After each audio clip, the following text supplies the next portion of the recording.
Mente, Caráter e Personalidade, volume 1, capítulo 37.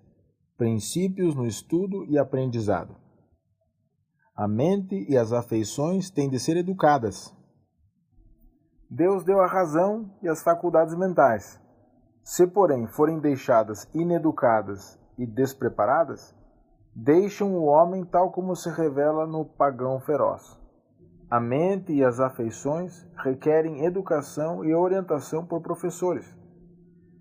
Tem de haver preceito e mais preceito, regra sobre regra, para guiar e educar o agente moral humano, a fim de que trabalhe em cooperação com Deus. Deus opera no agente humano mediante a luz de sua verdade. A mente, iluminada pela verdade, vê a verdade distinta do erro. A mais alta cultura da mente recebe a mais plena aprovação de Deus. A mente humana é suscetível do mais alto cultivo. Uma vida devotada a Deus não deve ser uma vida de ignorância. Muitos falam contra a instrução, devido a ter Jesus escolhido incultos pescadores para pregar seu evangelho. Afirmam haver ele mostrado preferência pelos ignorantes. Muitos homens instruídos e de destaque acreditaram em seus ensinos. Houvessem estes destemidamente obedecido às convicções da consciência e havê-lo-iam seguido. Suas aptidões teriam sido aceitas e empregadas no serviço de Cristo, caso se houvessem oferecido. Não tiveram, no entanto, força moral em presença dos severos sacerdotes e ciumentos príncipes para confessar a Cristo e arriscar a própria reputação, ligando-se ao humilde Galileu. Jesus não desprezava a educação. A mais alta cultura do espírito, quando santificada mediante o amor e o temor de Deus, recebe sua inteira aprovação.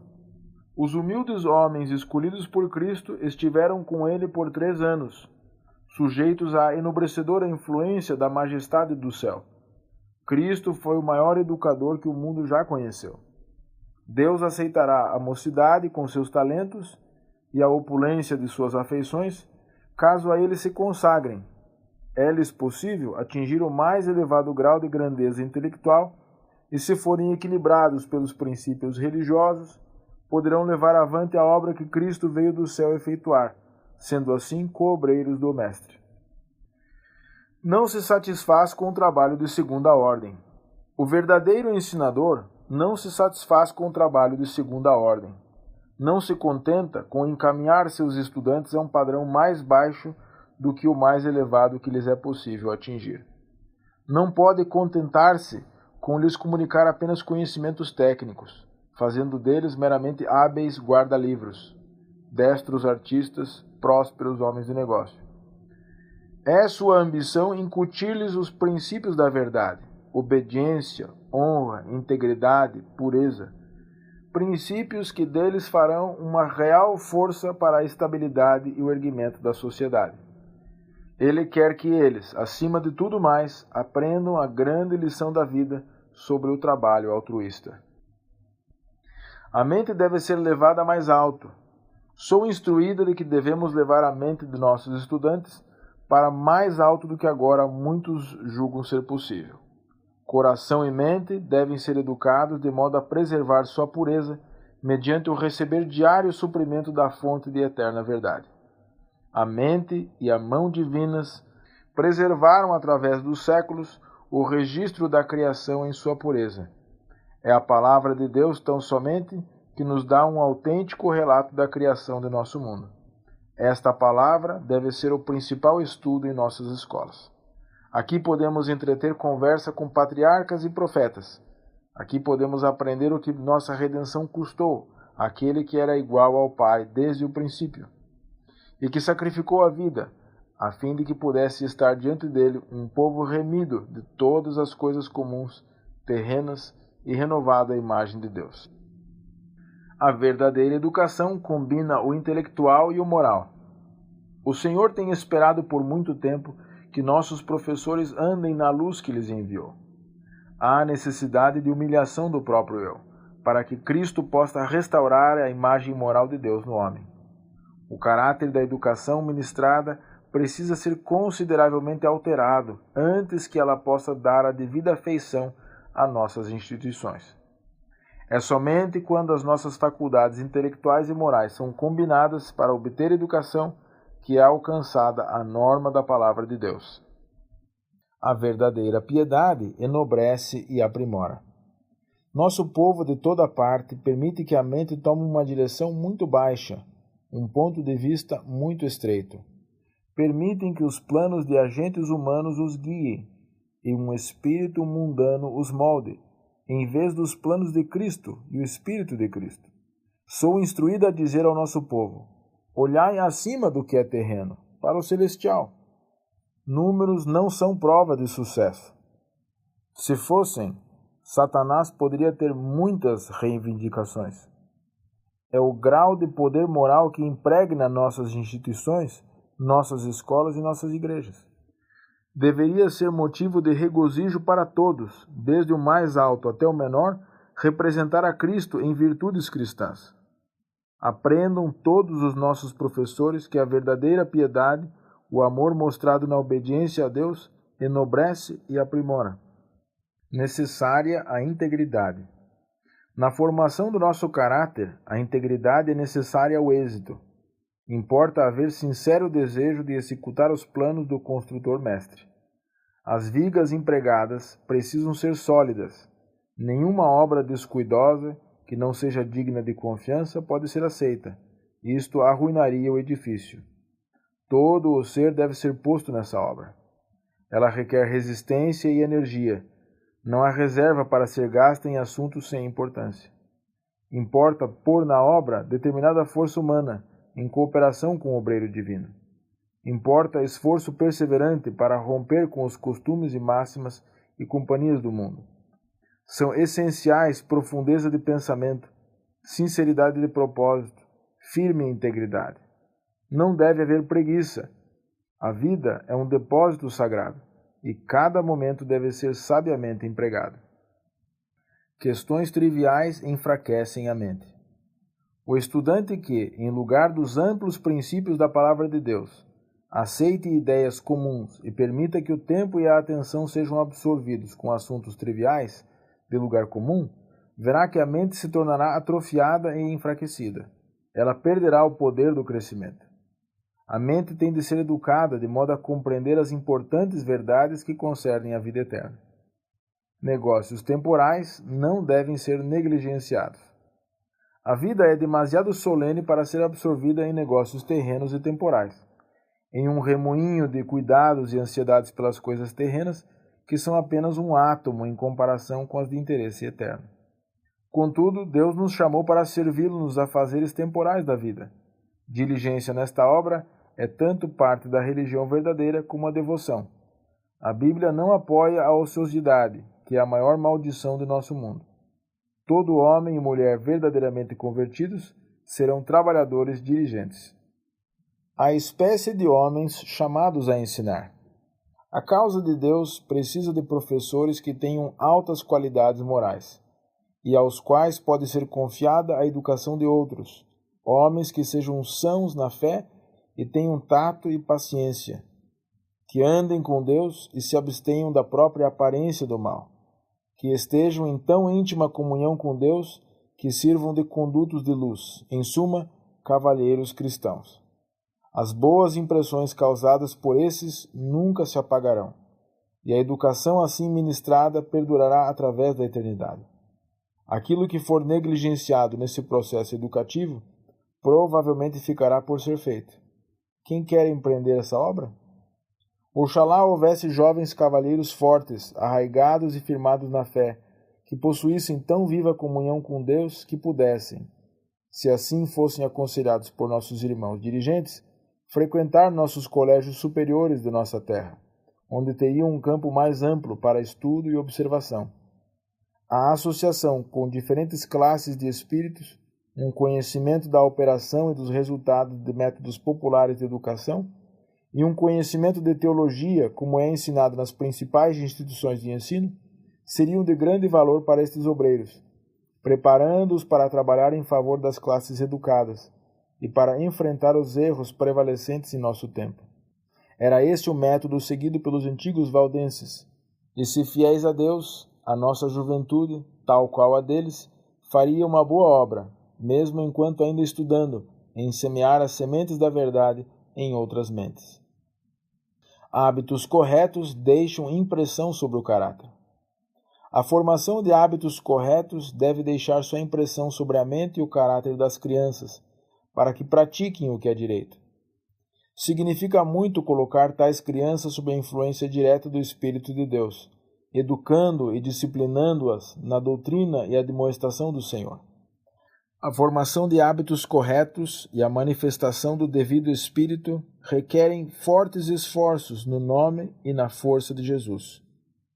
O mestre precisa perseverar, apresentando preceito sobre preceito, regra sobre regra, um pouco ali, um pouco aqui, com toda longanimidade e paciência, simpatia e amor, ligando estas crianças a seu coração pelo amor de Cristo, revelado em sua própria pessoa. Caráteres não formados num só molde. Os professores devem considerar que não estão lidando com anjos, porém com seres humanos com idênticas paixões que eles próprios. Os caráteres não são formados num só molde. Há aspectos de caráter de toda a espécie, recebidos como herança pelas crianças. São assim revelados os defeitos e as virtudes dos traços de caráter. Que todo mestre leve isto em consideração. A deformidade hereditária e cultivada do caráter humano, bem como a beleza de caráter, terão de ser enfrentadas, e muita graça cultivada no mestre, a fim de saber como lidar com os errantes para o seu bem presente e eterno. O impulso, a impaciência, o orgulho, o egoísmo e a presunção, se acariciados, causarão grande número de males que podem lançar a alma no campo de batalha de Satanás, sem sabedoria para dirigir a embarcação, mas estando em perigo de ser arremessada de uma parte para outra, ao bel prazer das tentações de Satanás, até naufragar. Todo professor tem de vigiar seus próprios traços peculiares de caráter, para que Satanás não o use como seu agente para destruir almas, por meio de seus próprios traços de caráter não consagrados. Tem de ser semelhante a Cristo no trato com as mentes. É um instrumento que opera diariamente, que deve ser posto em exercício, uma fé que atua pelo amor e purifica a alma do educador. É a revelada vontade de Deus, acatada como vossa autoridade suprema?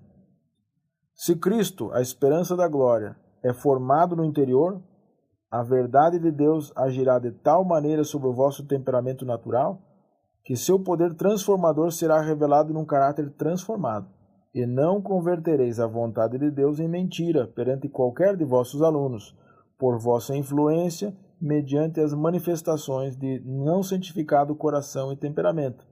Nem revelareis que a graça de Cristo não é suficiente para vós em todas as ocasiões e em todos os lugares, por vossa exteriorização de um temperamento egoísta, impaciente e que não se assemelha ao de Cristo, ao lidar com a mente humana.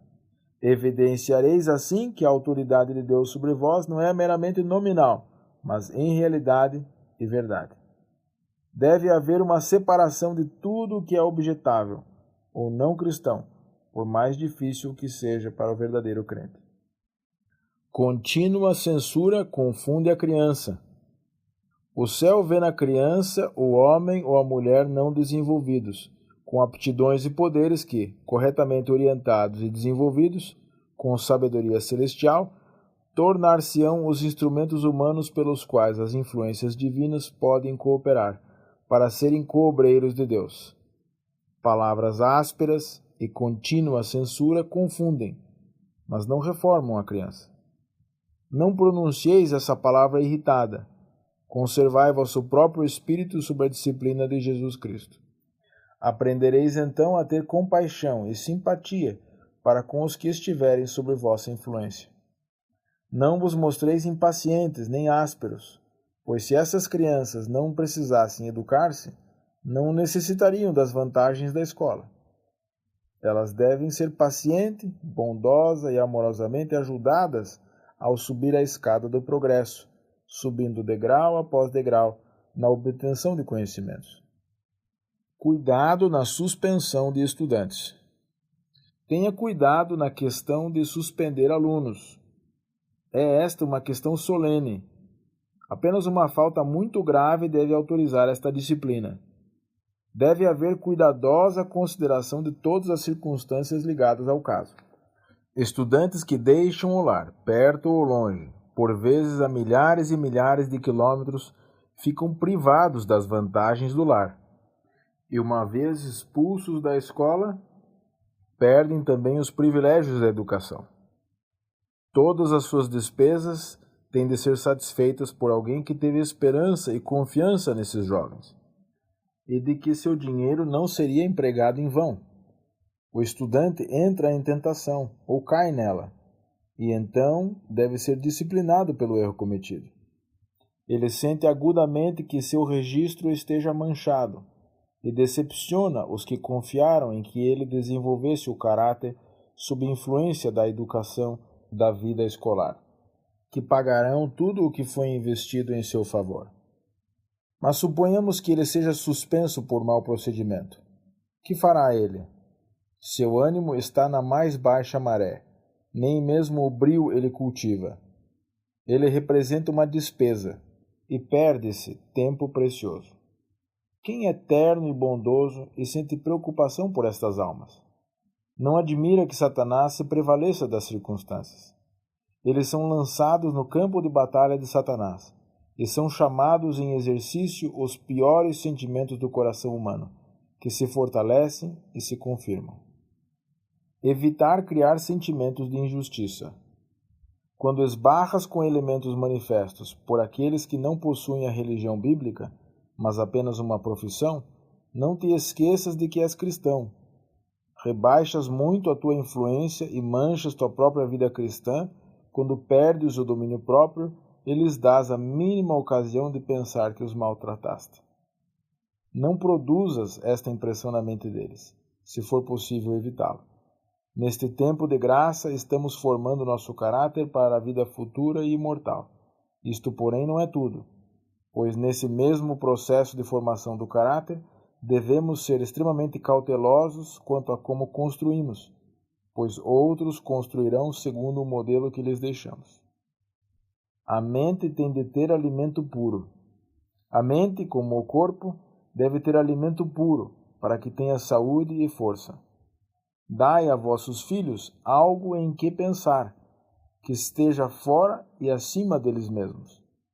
A mente que vive numa atmosfera pura e santa não se tornará leviana, frívola, vã e egoísta. Vivemos num tempo em que tudo o que é falso e superficial é exaltado acima do real, natural e duradouro. Deve a mente ser conservada livre de tudo o que a guiaria numa direção errada. Não deve ser atravancada com histórias sem valor, que não acrescentam forças às faculdades mentais. Os pensamentos serão do mesmo caráter que o alimento que provemos para a mente. Livros ateus. O estudo de livros escritos por ateus causa grande dano. Desta forma, o joio é semeado no espírito e coração dos estudantes. No entanto, é este o alimento muitas vezes dado ao cérebro, enquanto muitos têm reduzido os conhecimentos dos assuntos que pertencem aos interesses eternos que deveriam compreender. É precioso o talento do tempo. Dia a dia ele nos é concedido como um legado, e seremos por Deus chamados a contas quanto a ele. Deve ele ser usado para a glória de Deus. E se queremos prolongar nossa vida, se queremos alcançar a vida que se mede pela vida de Deus, temos que dar à mente alimento puro. Não se deve esbanjar tempo algum que poderia ser usado de modo correto. Os estudantes devem aprender a obedecer a Deus. Vejo que há necessidade de, sob direção divina, introduzir em nossas escolas um grande sentimento e excluir outro. Mas a grande lição que o estudante tem de aprender é buscar a Deus de todo o coração, espírito e forças e obedecer-lhe implicitamente. A ciência da salvação da alma humana é a primeira lição da vida. Nenhuma linha de literatura ou educação em conhecimento livresco deve tornar-se supremo. Mas conhecer a Deus e a Jesus Cristo, a quem ele enviou, é vida eterna. que os estudantes levem consigo para a sua vida escolar o amor e temor de Deus. Isto representa uma sabedoria tão preciosa que palavras não podem expressar. Unidos a Deus, deles se pode dizer, como de Daniel, que Deus lhes deu sabedoria e conhecimento em todos os mistérios.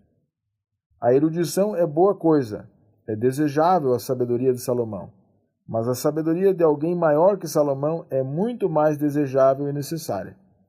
Pelos estudos em nossas escolas, não podemos alcançar a Cristo, mas podemos, mediante Cristo, alcançar o último degrau na ciência. Pois diz a palavra inspirada, nele estais aperfeiçoados. Colossenses capítulo 2, verso 10. Nossa primeira obrigação é ver e reconhecer a Deus, e então Ele dirigirá a nossa vereda.